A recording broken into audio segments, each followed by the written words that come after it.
Hello guys, I'm very glad that you enjoyed the first part of this series. I'm glad you liked the second part, and I'm hoping you're going to enjoy the third part in our series of the top 10 discontinued food items we all miss, part 3. My name is Danny Burke. Let us talk about food that puts us all in a nostalgic mood. Also, just before we get into this, I know a lot of you guys have been asking how to send stuff into us. Well, our PO box is in the description box below, so send us some letters, send us them now, maybe we'll feature them in a future video, that would be nice. Starting off at number 10 now, we have Tato Skins. Salt fans in the late 90s went wild for Keebler's Tato Skins. They were crispy chips that weren't ashamed to let you know where they came from. Potatoes. Firstly, there was the name, obviously, but each one even looked like a little potato slice. One side was dark and the other side was light. This honestly sounds like my dream snack, honestly. I want a cheddar and bacon Tato skin. I really do. I want them now. And yes, before you say it, I'm aware that you can get a similar thing these days in the form of TGI Fridays potato skin snack chips, but I've only got room for one Tato Skins in my heart and stomach. Next up at number 9 we have Campinos. This one came from the UK, but I'm sure that everyone is gonna miss them when they hear all about them. They were a hard candy that were made using a combination of yogurt or yogurt, whatever, depending on your pronunciation. They have been around since 1966 in various forms, but by 2000 it started to feel like their formula had been perfected because suddenly they were everywhere. I remember it became quite a common sight in the UK to see a bowl of strawberry or summer fruit Campinos laid out in a little bowl for guests. But the gods of discontinued food items eventually grew tired of them and took them away for good. Moving on to number 8 now, we have Nesquik Cereal. Now, before any of our non-American viewers freak out, I know Nesquik Cereal is available in a lot of other places, but spare a thought for our many American viewers watching this who have not been able to buy this stuff in years. That's right, Nesquik Cereal was released in America as soon as it was invented in 1999. Fans of it quickly fell in love with the 1 centimeter spheres of pure chocolatey goodness and defended it in the Great Chocolate Wars with Cocoa Puffs. Whose side were you on? Then in 2012, Nesquik pulled their cereal from every single US store. Now Americans have to either just miss it and get over it, or use those, those strange import companies online to bring it into the country for them like it's some sort of chocolate drug. Alright, next up at number 7 we have Easy Squirt Ketchup. What colour is ketchup? Red, isn't it? Obviously. But some of us remember a time when ketchup could be blue, green, pink, orange and teal thanks to Heinz Company's Easy Squirt Ketchup. They launched in 2000 and sold more than 25 million bottles during their first 3 years. Good times. But eventually people started to miss the good old red ketchup, the classic one. Look at it.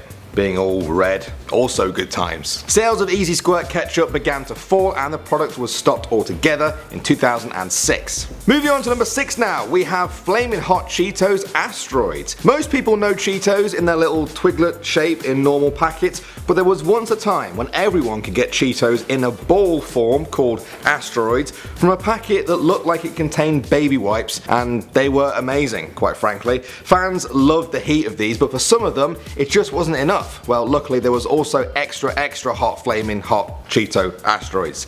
Yeah, that was a real name. I can only presume that they killed off all their fans because Asteroids eventually crashed and burned. Okay, coming in at number 5 now, we have Koala Yummies. If you talk to any 80s or 90s kid from the US, they won't be a kid anymore, but they will probably remember Koala Yummies. They were a Japanese product, so it was a bit hard to figure out what they were from the Japanese packaged versions, but one bite told you all you needed to know.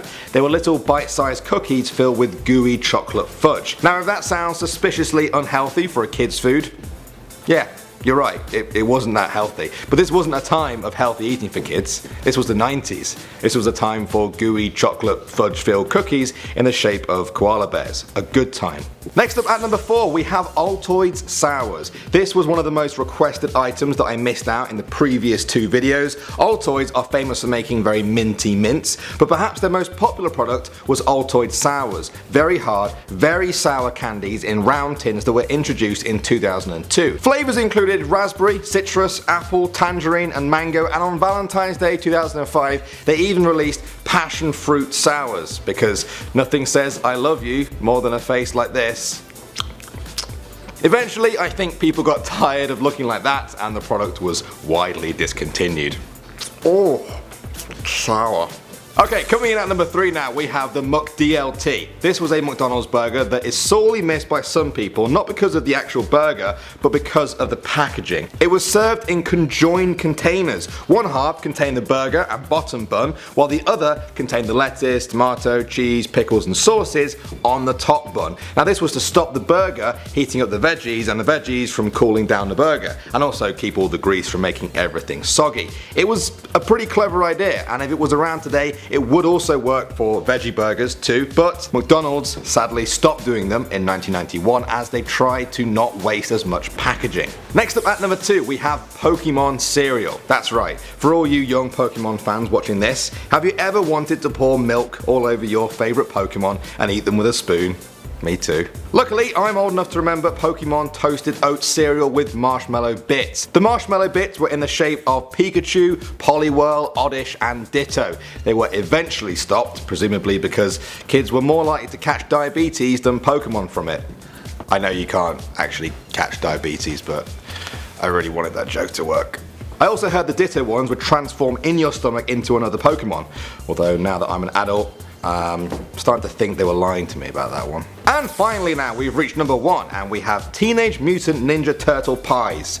If you like Teenage Mutant Ninja Turtles, you would have gone crazy for these things. They were small, green glazed pie crusts filled with vanilla pudding cream inside. They were apparently really tasty and a lot of people want them back, even if they weren't huge Ninja Turtle fans. But I have just one question though. Look at these. Why are they the exact same shade of green as the shell of the Teenage Mutant Ninja Turtles? I really hope those are actually pies and people weren't eating tiny baked Ninja Turtles.